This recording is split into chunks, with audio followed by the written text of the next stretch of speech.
I'm getting my stuff. Okay, I don't know how my technology is holding up because it's not doing well here. Great day. Okay. I don't know how my technology is holding up out there. Put something in the chat. Let me know if my technology is holding up out there. If you all are able to see my technology. Okay. Seems like I'm getting something here. Okay, grace to you. I'm Dr. Jonathan Alvarado. I'm here in Southern California, Costa Mesa, California, at the Society for Pentecostal Studies meeting, and I wanted to reach out to each and every one of you. Good. Internet is choppy, Liz. We miss you, sis. Wish you were here. We had a great meeting, diversity committee meeting, and they acknowledged your contribution to the manifesto. I want you to know that. And I missed you at the Doctora Loida Marteles, who presented on yesterday. The plenary speaker was absolutely phenomenal.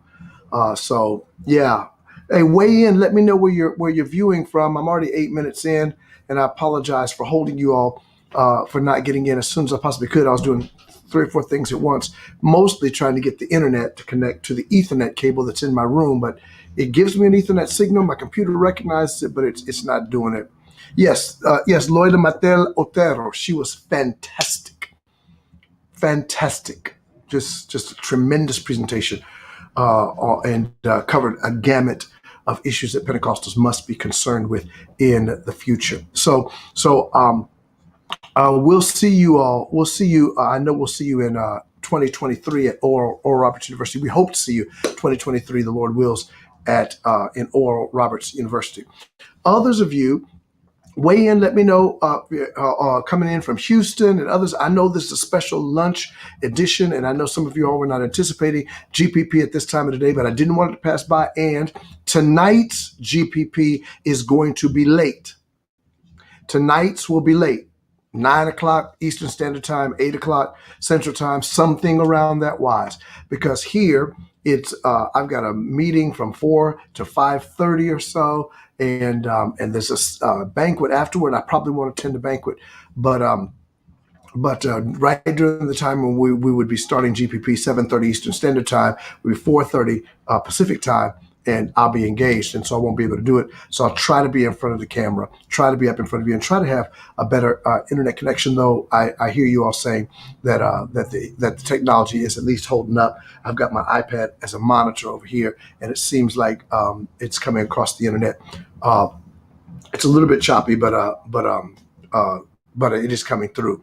Blessings to you, Ken from Chicago, and Fred Lewis from Houston, and Liz Rios from Florida, and Elder Judy coming in from Decatur or Atlanta, the metropolitan Atlanta area. Good. I'm happy to see each and every one of you. Thank you for joining me on GPP on this morning here, early afternoon in some places where you are. I want you to know this is I'm here with the Society for Pentecostal Studies. It is an academic conclave of men and women of like passion and interest in Pentecostal studies, all things Pentecostal theology, Pentecostal missiology, Pentecostal practical theology, and spiritual formation, worship, all facets and diverse kind of iterations of Pentecostal spirituality are being explored here, and then even resourced here by way of human resources, connecting people that have similar passion, interest in research areas, as well as solutions. And people that have researched things, found answers to problems, and it's a wonderful way to be able to engage with the broader community. And it also provides the kind of platform and a forum whereby we can connect one with the other and expand the Pentecostal footprint in the academic community. And so I'm here. I'm enjoying the meeting. Good day, Colette Walker. So good to see you. It's been a great. I flew in late Wednesday night. I was in sessions all day on Thursday from morning to night, and then on today, today is Saturday. On yesterday, I was in sessions all day up until the mid-afternoon.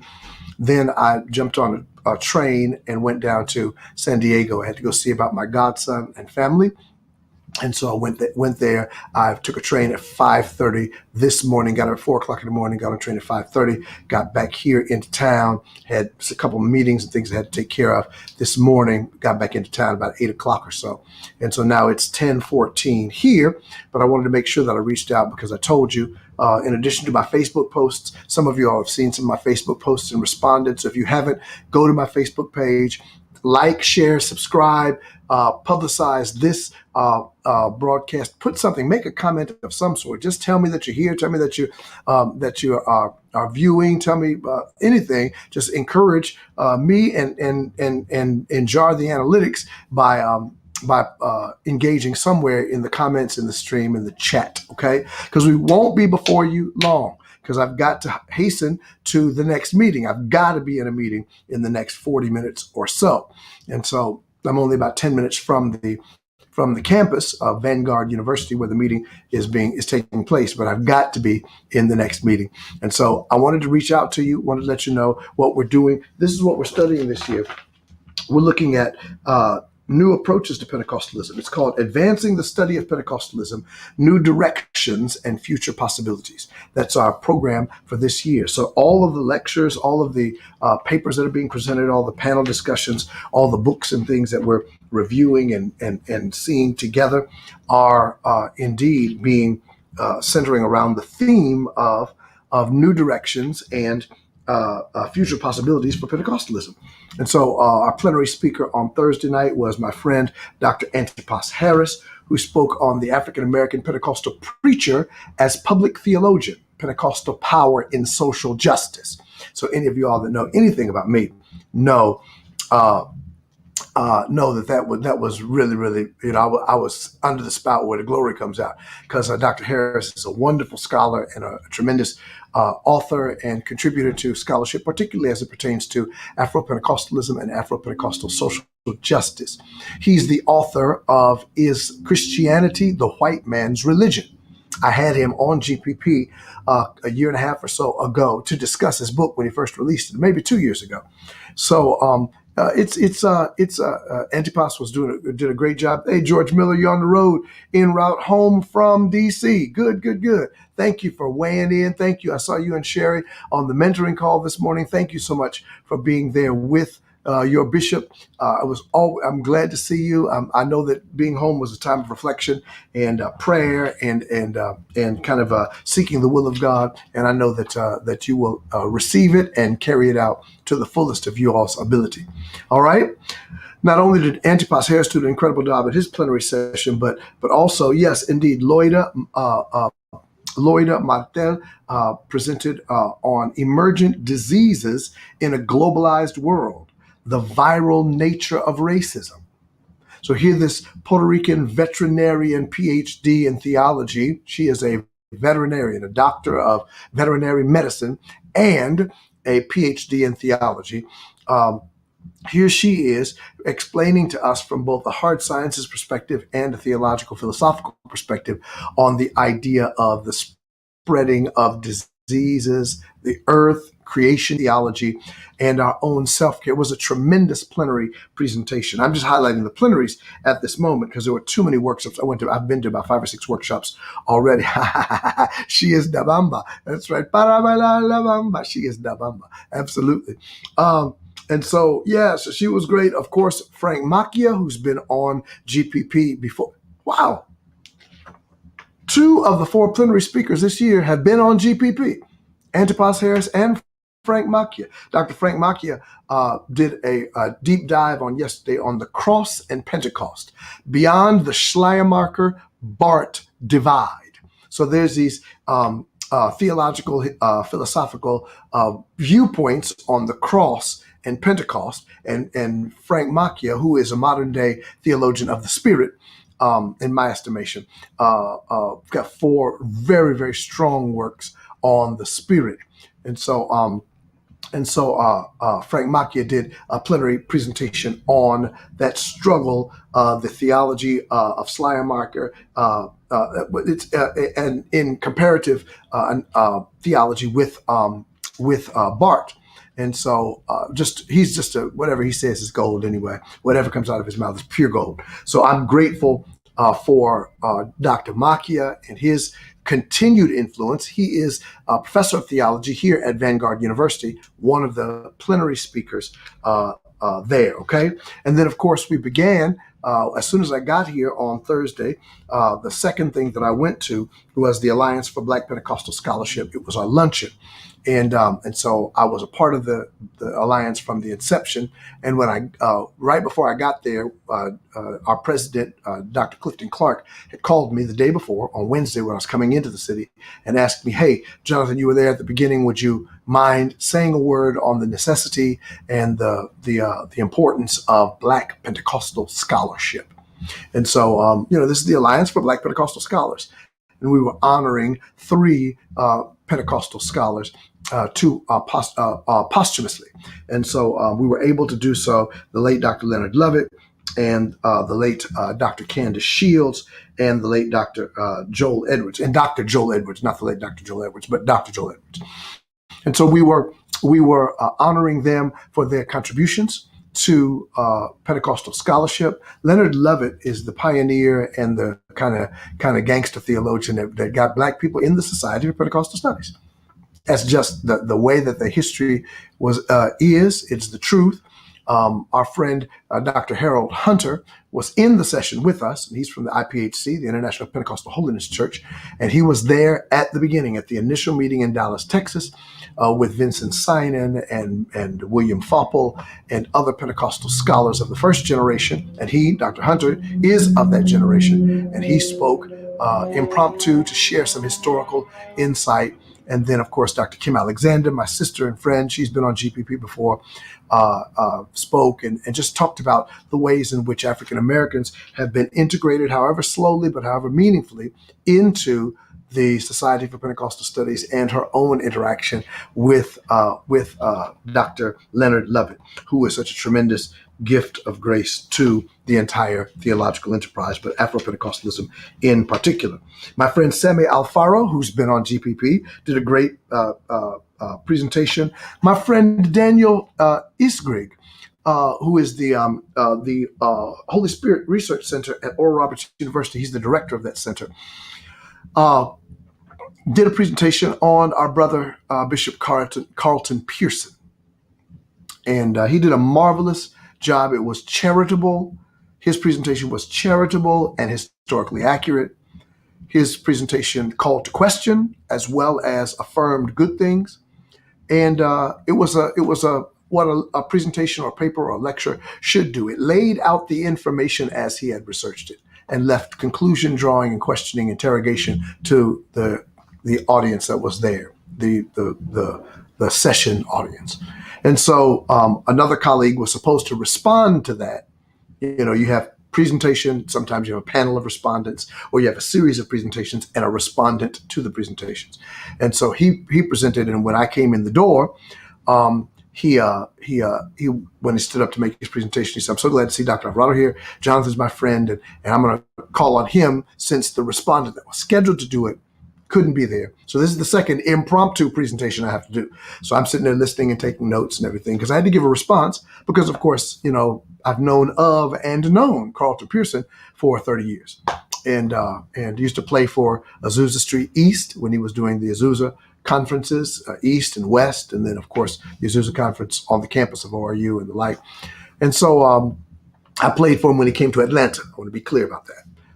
And when he came to preach at like Church of Atlanta Lighthouse and things of that nature, I was there. I'm working as a musician. I was playing for the artist that was singing on that night. And so I have relationship with I don't want to overstate it.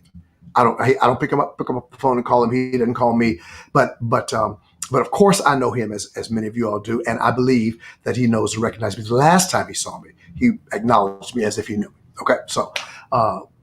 My relationship with him, my study of him, my watching him, my relationship with people that know him, and the kind of fully orbed circumference of being able to hear this perspective, this historical perspective and theological perspective that Daniel Isgrig brought to the table was just uplifting. It was charitable, though it was critical. He made some critical comment along that wise, but he was charitable.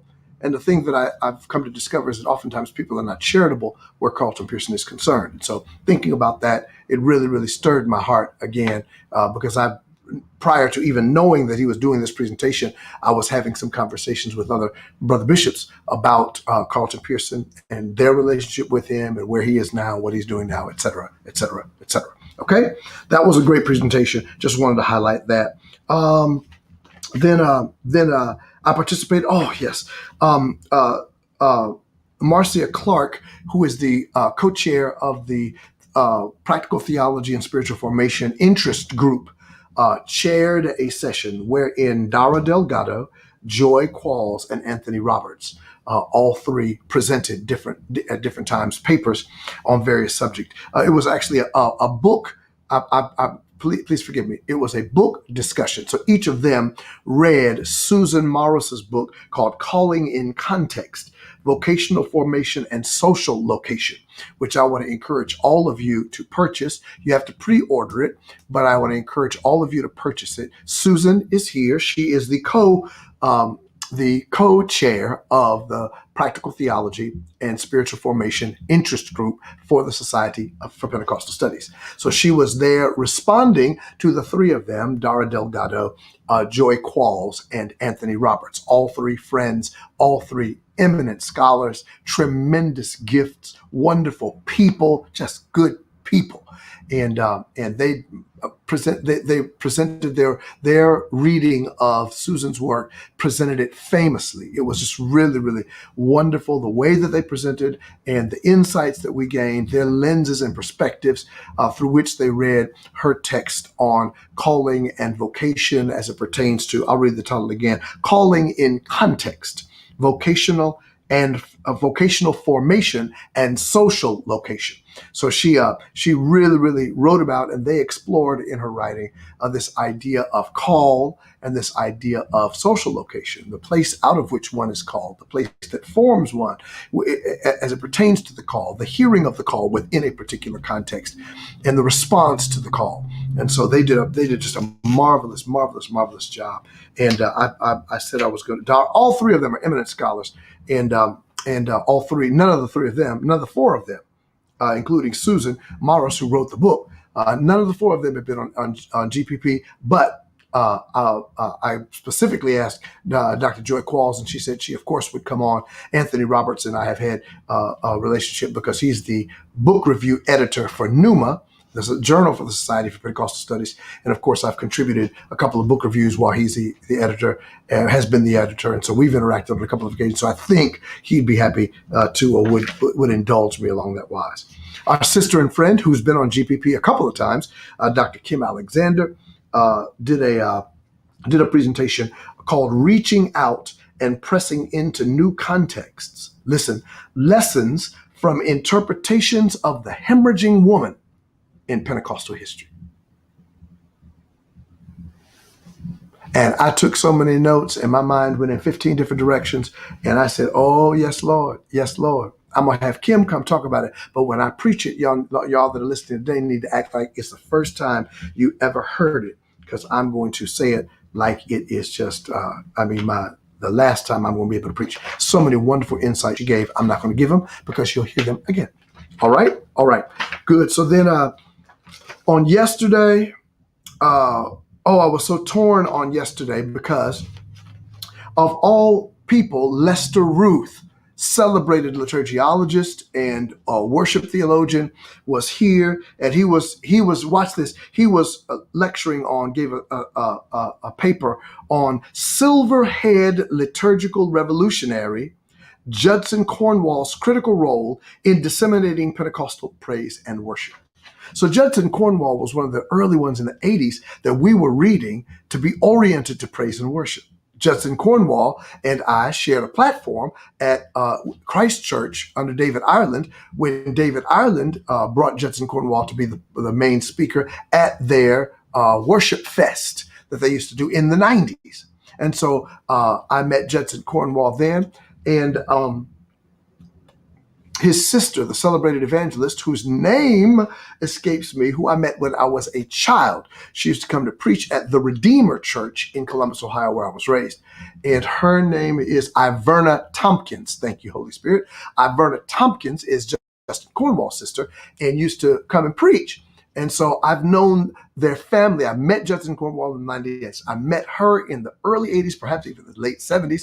My mother and father used to take us out to those kind of things. And so I just say these things to you to say it was a very full circle thing that Lester Ruth, who I've used in my own work, his work I've used in my own in terms of liturgiology. My Master of Theology is in worship and liturgics, and my Doctor of Ministry is in blended worship.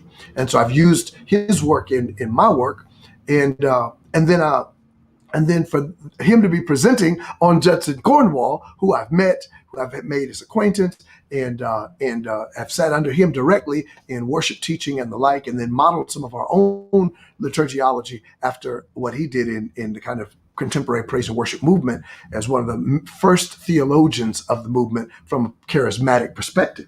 And so I was so torn because at the same time that he was presenting, Kwabena Gyadu from Trinity Theological Seminary in Ghana was presenting, and I'm a fanboy. His work has influenced mine greatly on African Pentecostalism. And so he's a Ghanaian man who is just he's the president of the seminary there and a scholar, an eminent scholar. And so I was like, oh, I can't be in two places at once. And so I flipped a coin and I ended up with Gyadu, and I enjoyed that presentation and the two other presentations, another by Sana Irvas, who's at the Wabash College, Wabash Center for Teaching right now. And she did a thing on Pentecostal Mariology and problematic purity requirements for girls, how to protect girls' rights. While Gyadu did I Decree, I Declare, and I Call It Done, an African perspective on orality and the study of Pentecostal charismatic theology.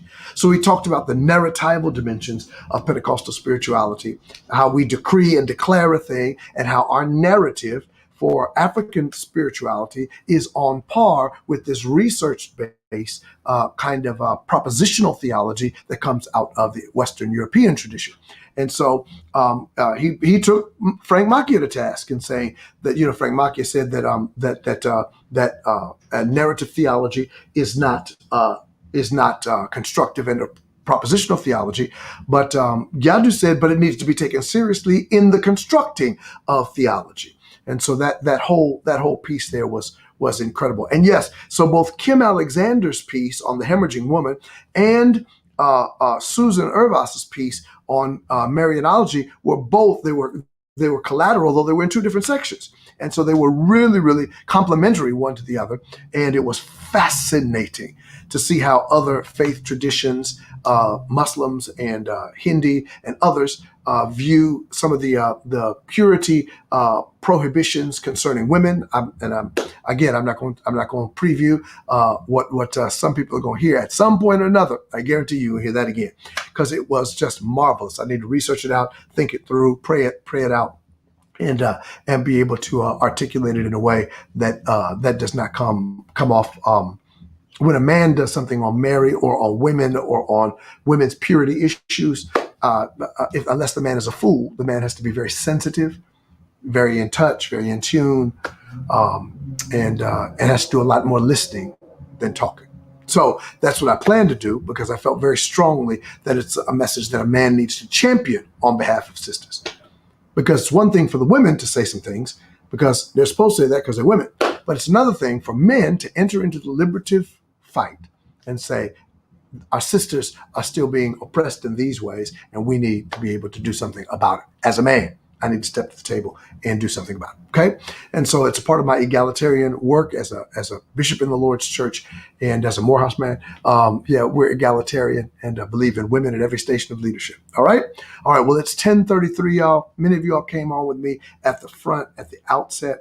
I'm on the road. I will be on the road through the weekend. I'm back on the road again on Monday. I've got to go and do a pastors and leaders conference. Dr. Tony and I both, Monday through Wednesday. So we'll be out sharing and leading and growing and learning ourselves.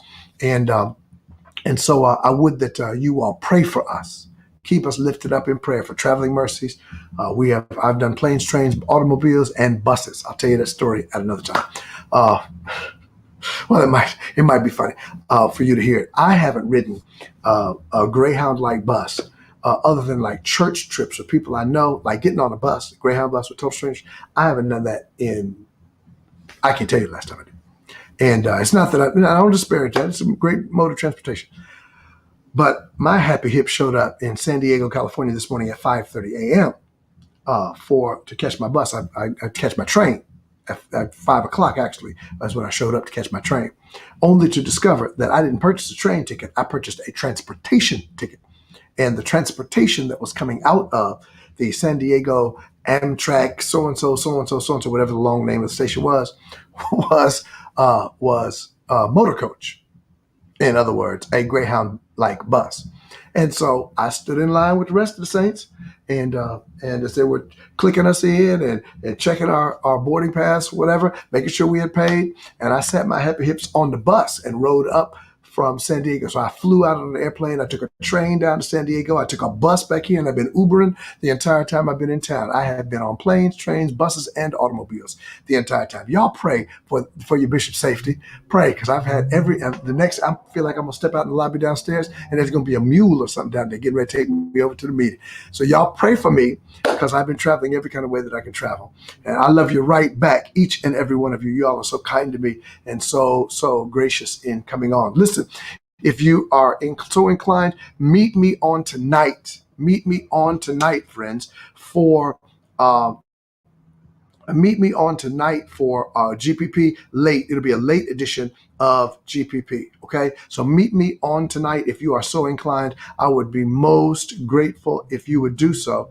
I need your presence. I need your support. I need you to share, to like, and to subscribe. I need you to let other people know about GPP. I need you to, and I can't tell you, just keep noticing and looking and all that kind of stuff, because I will be on tonight at some point, but I would that you all would track with me and let me know that you're there, and encourage others to join the GPP family and the GPP community, so that way we can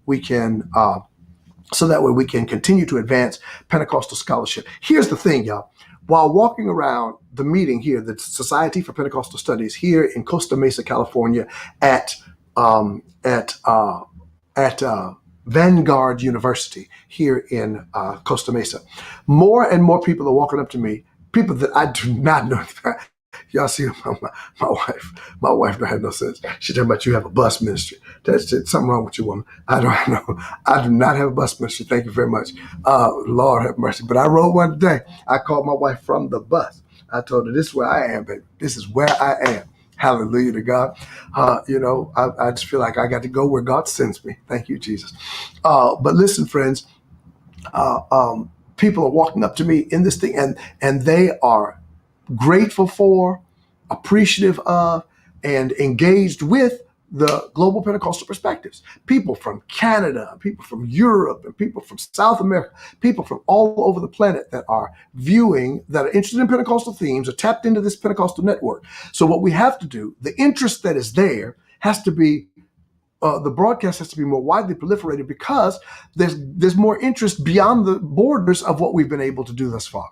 So I want to encourage each and every one of you to share with others, to publicize the broadcast in some kind of way. And if you are so inclined, will you help me by donating to Global Pentecostal Perspectives? Will you help me by making a gift, a donation of some sort that will help us to continue to do the work that we've been assigned to do at the nexus of the church, the academy, and the culture? This is the nexus, the tridactic nexus out of which we theologize. And I would that you would help me with that. I'd be most appreciative if you would. I'm grateful for you as my GPP community. Y'all are my thoughtful, engaged community that helps me to think through matters and helps to spread this kind of Pentecostalism that perhaps the world is calling for in this hour. This is the season, I believe, for Pentecostals and Pentecostal scholarship to emerge and come forth in ways that perhaps it has not done in its first 2 generations of the modern Pentecostal era. Please, ma'am, please. Well, there's more than 2 generations. Modern Pentecostal scholarship. I believe that I'm a part of the third wave of modern Pentecostal scholarship that began in the 50s. So I misspoke, not of the Pentecostal movement, the modern Pentecostal era. That began all the way in 1906. So we're in about the seventh generation or so of that. But I'm talking about modern Pentecostal scholarship, which began in the first PhDs and those that really took Pentecostalism seriously as an academic discipline started to emerge in some numbers back then. Not just scholars of Pentecostalism, people that were outside of the tradition that looked into the tradition to study it, but I'm talking about Pentecostal scholars, Pentecostals who believed in the intellectual love of God, who went on to do PhDs and doctorates and other things. And so I'm a part of the third wave of that. And so you help to make the broadcast and the expanse of that ministry and the expanse of that wave to continue to go forward through your kind and generous support in the way that you promote, share the broadcast, like and subscribe to our YouTube channel and get notifications and the like, and the way that you support through donations. I want to encourage you to do so on today. It's always a blessing. Several of you, not so many, it's not an overwhelming number, but several of you, thank you, took the challenge to become platinum donors. That means you're going to donate $1,200 over the course of 2022. Some of you all are doing that by doing $100 a month, and I'm grateful for you for doing that. And others of you that are doing that are going to just give a $1,200 donation or $600 at one time and $600 at another time. The giving mechanisms are on your screen. They're scrolling. I would that however you want to do it and whatever amount you want to support, it would be greatly appreciated. I'm thankful to each and every one of you for how you think about and regard GPP and Dr. Jonathan Alvarado as the kind of the main spokesperson for GPP. Stay with us. Look for us on tonight, and stay with us, track with us, because I'm going to be having as I meet with all my friends out here. I'm rekindling connections that I haven't had in 2 years, and making ready some more wonderful interviews and conversations that we can have the next time we gather on Global Pentecostal. I got to slow down my speech because my computer moves so slow. This internet won't pull up my stuff, my digital assets. I'll try to get on Global Pentecostal Perspectives.